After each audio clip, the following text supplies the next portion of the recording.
본문을 가지고 믿음의 복, 화평과 소망이라는 제목으로 함께 은혜를 나누겠습니다. 한번 이런 인사를 샬롬의 인사를 해봤으면 좋겠는데요. 우리 옆에 분하고 이렇게 인사하면 좋겠습니다. 주님의 평화가 함께하길 바랍니다. 주님의 평안을 빕니다. 우리 모두가 이렇게 평화를 바라고 평안을 원하지만 세상은 그렇게 평화롭지 않습니다. 전쟁 중에 있는 병사는 또 간절히 전쟁이 그치고 총성이 먹기를 원할 터이고, 또 마음이 불안하고 내일에 대한 두려움이 있는 사람들은 또 속히 마음의 평화가 찾아오기를 바랄 것입니다. 하지만 세상은 완전한 평화를 줄 수도 없을 뿐더러 또 일시적으로 주는 평화라 할지라도 그것은 늘 바람 앞에 촛불 같고 태풍 속의 고요와 같은 그런 임시적인 평화일 뿐입니다. 오늘 우리는 하나님으로부터 오는 영원하고도 깊은 평화, 그리고 그 평화 속에서 피어나는 진정한 산소망을 함께 말씀 속에서 찾아보고자 합니다. 우리가 잘 아는 대로 로마서의 핵심 주제는 믿음으로 의롭게 된다라는 말씀입니다. 믿음으로 의롭게 되고 또 믿음으로 하나님의 자녀가 되는 복을 누린다라는 것이 로마서의 전체적인 주제라고 할 수가 있는데요. 중요한 것은 믿음으로 의롭게 될 뿐만 아니라 또 하나의 복이 있다라는 것을 오늘 성경을 통해서 발견하게 되는데요. 그것은 바로 화평의 복입니다. 그래서 로마서 5장 1절은 우리가 읽은 것처럼 이렇게 시작합니다. 그러므로 우리가 믿음으로 의롭다 하심을 받았으니, 믿음으로 의롭다 하심을 받았으니 우리가 하나님과 화평을 누리자. 의롭게 된 자녀가 하나님과 화평의 복을 누려야 된다라고 말씀합니다. 그렇습니다. 우리는 믿음으로 의롭게 되었고 하나님과 화평을 누리게 된 사람들입니다. 믿음이 주는 두 가지 복이 있다면 그것은 바로 의와 화평입니다. 그래서 믿음은 과정과 결과가 있는데 우리의 믿음의 과정이 의에 머물러서만 안 된다는 거죠. 의롭게 된 칭의의 단계에만 머물러 있는 신앙이 아니라 우리를 의로운 자녀들에게 허락한 하나님이 주시고자 하시는 그 참된 평화를 누리는 것, 맛보는 것, 이것이 중요하다고 할 수가 있을 것입니다. 그래서 믿음은 죄의 사함을 넘어서 의롭게 된 그 단계를 넘어서서 믿음의 최종 목표와 같은 화평의 복을, 하나님과의 관계의 회복을 누려야 한다라는 말씀입니다. 그래서 믿음의 최종 목표는 의롭다함을 넘어 화평에 이르는 것이다 라고 할 수가 있습니다. 하나님이 우리에게 주시는 이 화평은 일시적인 그런 정서적인 평안이 아닙니다. 관계 회복에서 오는 존재의 평화라고 할 수가 있습니다. 하나님과 원수된 우리가 이제는 믿음으로 의롭게 되어서 하나님 보좌 앞에 담대히 나아갈 수 있는 자녀가 된 것, 또 환난 속에서도 미래의 소망을 품고 담대한 마음으로 살아갈 수 있는 것, 이것이 바로 세상이 줄 수 없는 믿음으로 인한 참된 화평과 소망이라 할 것입니다. 그렇다면 믿음으로 얻는 이 화평과 소망은 예수님 믿고 하나님 자녀된 우리가 구체적으로 어떻게 누려야 할 것인가? 믿는 자녀가 누리는 화평과 소망이란 구체적으로 무엇인지를 함께 살펴보고자 하는데요. 첫 번째, 믿음으로 의롭게 된 우리는 하나님과 마땅히 화평을 누려야 한다라고 말씀합니다. 믿음으로 의롭게 된 자녀가 화평을 누리는 것은 마땅한 본분이요 책임이라고 할 수가 있습니다. 한글 성경에는 우리가 믿음으로 의롭다 하심 여김을 받았으니 우리가 하나님과 화평을 누리자, 이렇게 권유형으로, 청유형으로 문장이 끝나고 있는데요. 사실 원문에는 에이레넨 에코멘 이래가지고 평화를 가져야 한다. 이 에코멘이라는 동사가 에코, 해부동사 가지고 있다라는 동사의 현재형이거든요. 그러니까 하나님과 평화를 가지고 있다. 우리의 하나님과 우리 관계 속에서 가지고 있는 그 평화의 상태, 행복의 상태를 말해주고 있는 것이죠. 누가 이 땅 가운데서 평화를 누리고 가지고 살아갈 수 있습니까? 그것은 하나님이 주신 믿음의 복을 가지고 하나님과의 이 의로운 관계 회복을 이룬 자녀들이 이 화평, 샬롬과 이 에이레나라고 하는 이 화평의 복을 누리게 되는 줄 믿습니다. 그래서 화평하면 평화한다 이런 말도 있고요. 평화하면 행복해진다라고 말씀드릴 수가 있습니다. 여러분 예수님 믿으면 행복해지는 줄 믿습니다. 왜 행복해집니까? 하나님이 주시는 참된 평화를 누리게 되기 때문입니다. 지난 한 주는 좀 정신없이 지나왔는데요. 화요일 날 그 노예 행사가 있어서 청주에 다녀와야 하는데 아침에 박상영 집사님이 새벽에 돌아가셨노라고 소식이 왔습니다. 부고를 올리고 장례 절차를 교회장으로 준비를 해야 했는데요. 그 다음 날 우리가 시간 계획을 하고 약속을 하고 입관 예배를 드리러 갔는데 또 그 자리 입관 예배 드리러 갔는데 우리 그 전에 은퇴 권사님이신 광월자 원사님 부군 되신 김장훈 집사님 돌아가셨다고 가족들로부터 또 연락이 왔습니다. 자녀들이 또 장례 집례를 부탁해 와서 하루 걸러서 이렇게 연속으로 장례를 치르게 되었는데요. 또 이렇게 장례를 연속 치러본 것은 처음인 것 같습니다.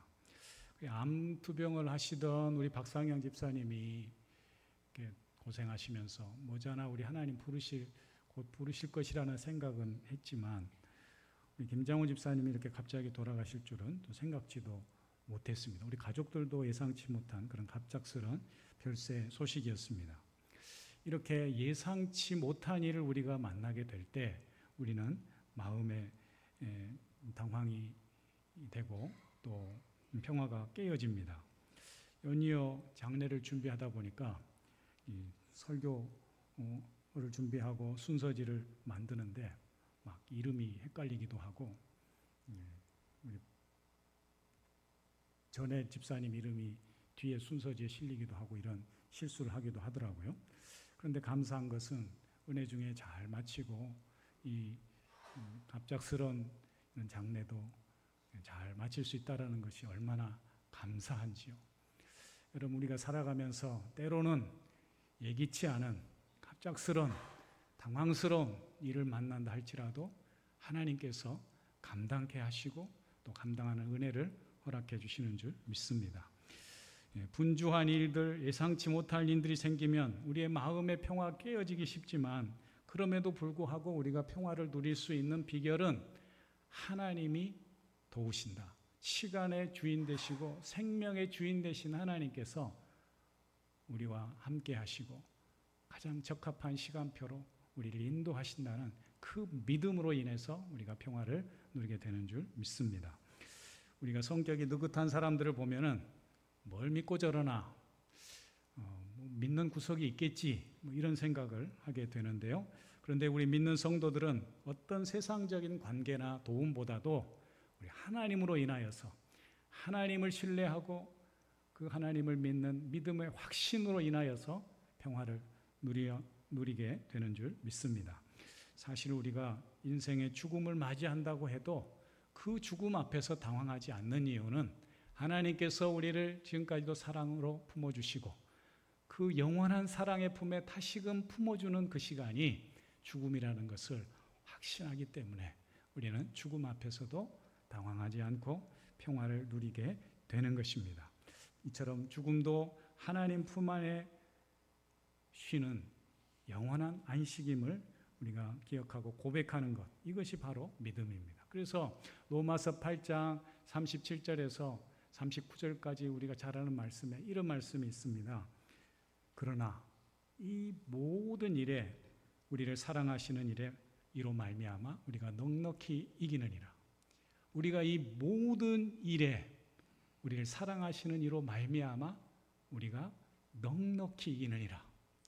그러므로 내가 확신하노니 사망이나 생명이나 천사들이나 권세자들이나 우리 주 예수 그리스도 안에 있는 하나님의 사랑으로부터 끊을 수 없다.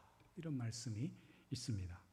여러분, 하나님께서 우리를 붙드시고 우리를 사랑하시는 그 믿음의 확신을 가지고 평화의 삶, 화평의 삶을 누릴 수 있기를 축복합니다. 두 번째로 우리는 믿음으로 화평을 누리고 동시에 하나님의 영광을 바라고 즐거워하는 삶을 살아야 된다고 2절에서 말씀해 주고 있습니다. 우리가 믿음의 확신이 생기면 평안이 찾아오듯이 이 믿음이 주는 화평의 복을 누릴 뿐만 아니라 하나님 안에서 2절 말씀처럼 영광을 바라고 즐거워해야 된다라는 것이죠. 이 말씀이 무슨 말씀일까요? 이 바라고 즐거워한다고 했는데 원어로는 이게 하나님의 소망을 바라고 즐거워한다라고 번역할 수도 있지만 자랑한다라는 말입니다. 자랑한다.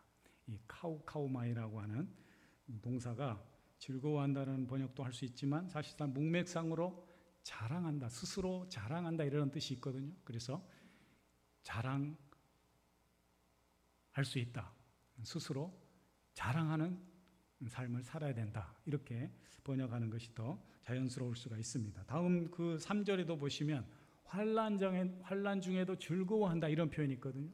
즐거워한다 이 단어도 똑같은 단어입니다. 그래서 환난 중에도 자랑할 수 있고 환난 중에도 자랑스러워할 수 있다. 이렇게 번역할 수가 있는 것이죠.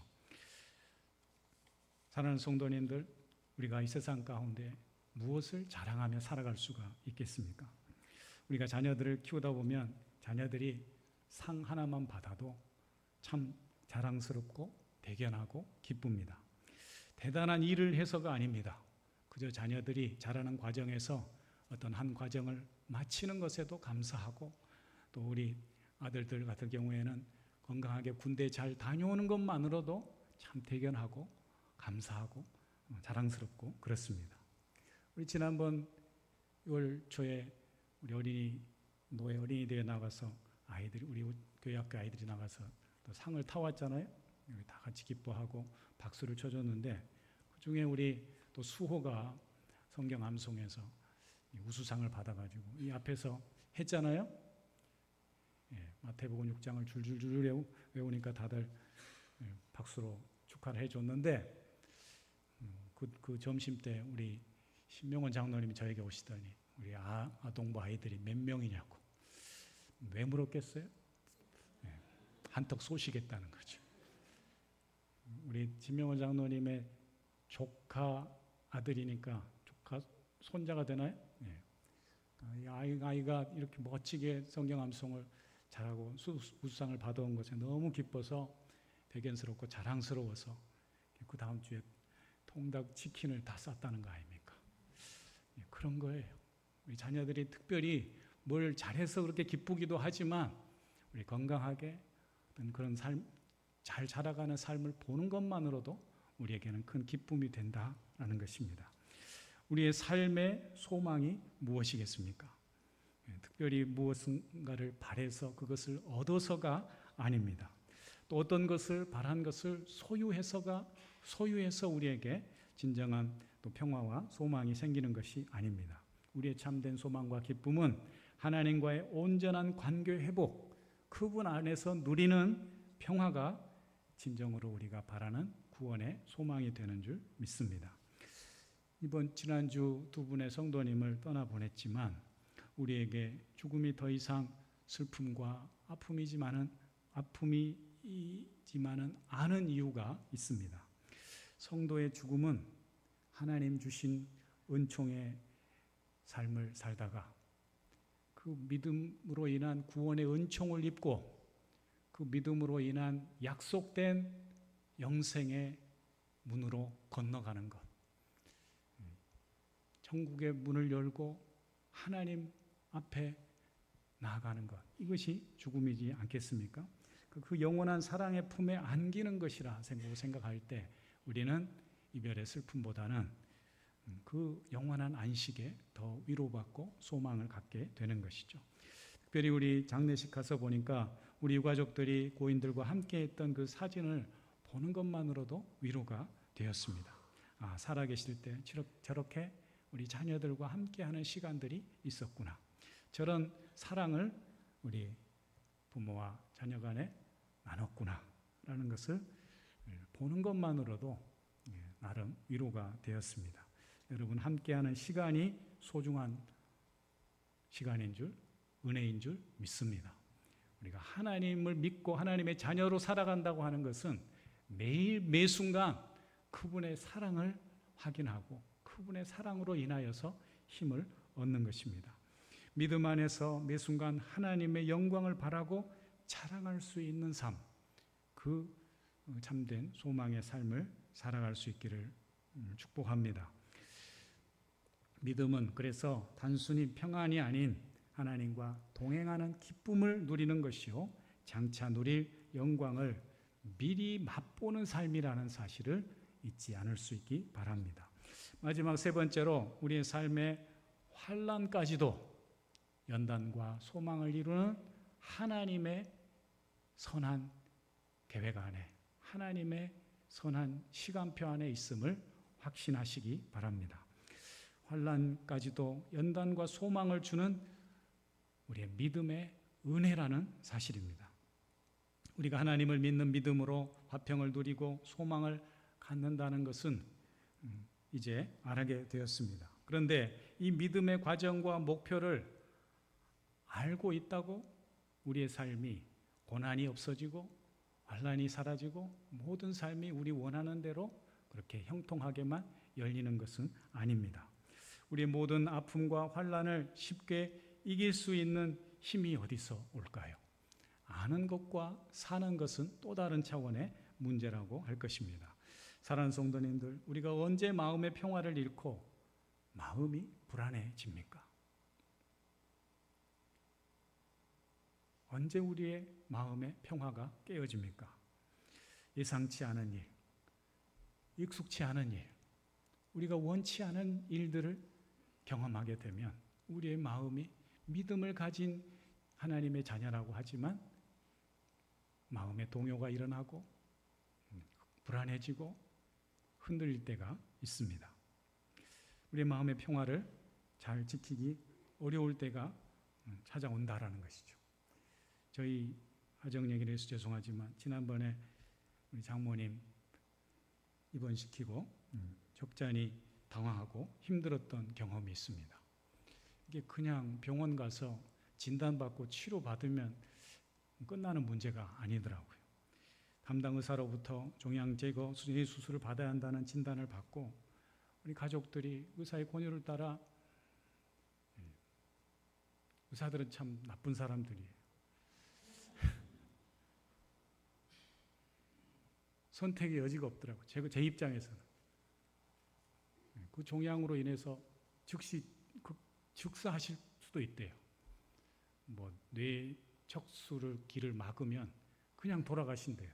그러면 그 말 듣고 그냥 놔둡시다, 지켜봅시다, 그럴 가족들이 어디 있겠습니까?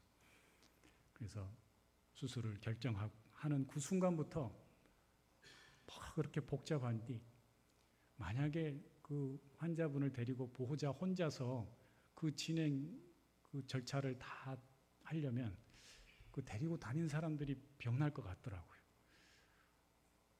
병원 수술이 결정된 순간부터 너무 절차가 복잡해요. 수술을 준비하는 직원이 있어요. 이렇게 뭘 준비하고 뭔 서류를 떼와야 되고 무슨 검사를 받아야 되고, 그걸 모시고 가서 또 하나하나 그 검사들을 수행합니다. 그래서 혈액 검사를 비롯해서 엑스레이, 심전도, 이렇게 정말 만약에 어르신들이 잘 모르는, 요즘은 다 기계로 돼 있어가지고 이렇게 키오스크라고 눌러야 돼요. 가서 화면에 터치를 해야 되고, 그러면 번호표가 나오고 그걸 들고 또 찾아가야 되고 기다려야 되고, 이런 복잡한 과정들이 있어요. 그리고 환자를 데리고 이곳저곳 다녀야 하는 그런 번거로움이 있더라고요. 그 수술 이후에도 더 문제가 있습니다. 예상대로 호전되지 않으면 가족들은 애가 탑니다. 계속 병원과 의사 한마디에만 처분을 기다릴 수밖에 없습니다. 지금도 장모님이 예상보다 이게 회복과 재활 시간이 좀 길어져서 지금은 이제 일반 병실로 오긴 했지만 아직도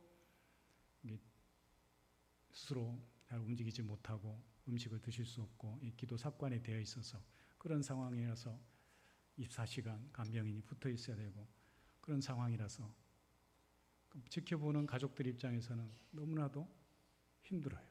빨리 좋아져서 식사도 하시고 말씀도 하시고 스스로 좀 걷기도 하시고 이랬으면 하는 그런 마음으로 기도를 하지만 이게 우리의 생각처럼 그렇게 빨리 진행이 되지 않습니다.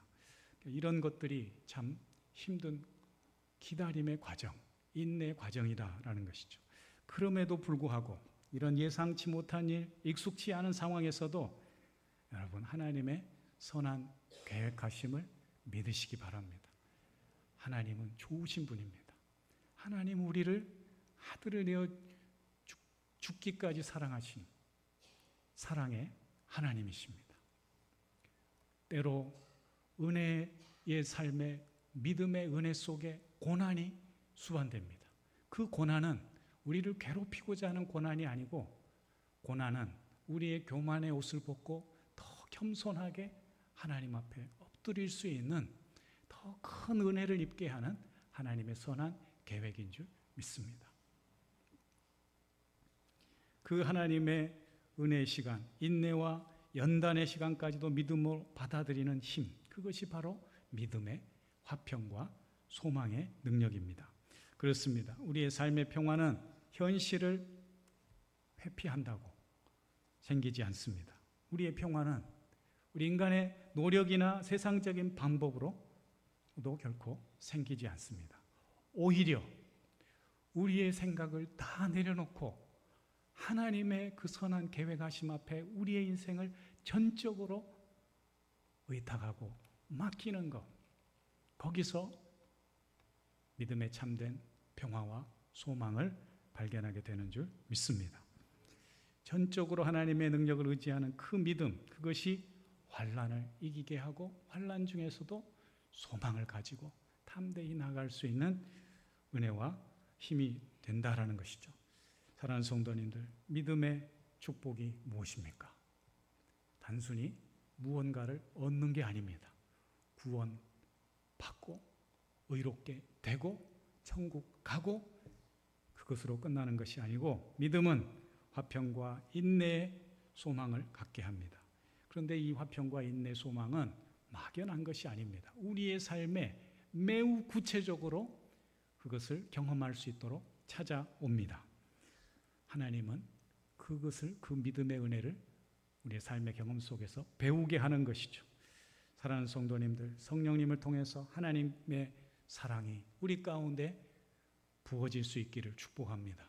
그 믿음의, 하나님의 사랑에 대한 믿음의 확신을 가지고 그 믿음으로 믿음의 큰 선택을 하시기 바랍니다. 때로 우리에게 고난이 찾아오는 이유는 우리의 믿음을 보고자 함입니다. 너희가 무엇을 선택하겠느냐? 무엇을 소망하느냐? 그 고난 속에서 주님이 묻고 계시는 겁니다. 그 고난 속에서 여러분 큰 것을 선택하십시오. 하나님의 가장 선한 계획을 선택하십시오. 하나님께서 이루실 놀라운 그 일들을 붙잡으십시오. 그 믿음의 선택이 바로 오늘 우리에게 말씀하시는 화평과 소망의 복으로 찾아오게 될 줄 믿습니다. 하나님의 사랑을 확신하는 자녀들이라면 오늘도 그 하나님의 사랑을 확신하고 믿음의 화평과 소망을 선택하는 주의 백성들이라면 오늘도 우리의 살아가는 삶 속에서 하나님의 자녀됨을 자랑하고 하나님의 사랑의 능력을 자랑하고 선포하며 살아가는 주의 복된 자녀들이 다 될 수 있기를 축복합니다. 마지막 제가 결단에 오늘 이 귀한 믿음의 결단, 믿음 안에서 화평과 소망을 결단하는 그 시를 하나 마지막으로 정리하면서 적어봤습니다. 주의 화평 안에 살게 하소서. 주님, 세상에 주지 못한 평화, 그 평화가 내 안에 있음을 믿나이다. 풍랑이는 삶에도 주께서 내 배에 함께 타고 계시니 내 마음 결코 요동치 아니합니다. 주님, 고난의 파도 클수록 더 깊이 소망의 닻을 내립니다. 눈물의 기도 무릎 위에 떨어져도 강한 주님의 손이 연약한 내 어깨에 붙드시니 나는 다시 일어설 수 있나이다. 주님, 믿음이 이기네 찬송할 수 있으니 화평의 길, 소망의 길, 주님 걸으신 그 길 따라 오늘도 작은 순종의 길을 걸음 내딛으며 영광의 그날 가슴에 품고 힘찬 미소 지으며 걸어가겠나이다. 아멘. 기도하겠습니다. 하나님 아버지, 그렇습니다. 오늘도 믿음의 자녀들에게 말씀하시고 약속하신 오늘 이 화평과 소망의 말씀을 붙들고 우리가 만나는 세상의 그 어떤 고난 속에서도 하나님의 사랑을 확신하고 큰 하나님의 계획하심을, 하나님의 선하신 뜻을 붙들고 나아갈 수 있는 귀한 믿음을 우리 모두에게 허락하여 주시옵소서. 예수님의 이름으로 기도합니다. 아멘.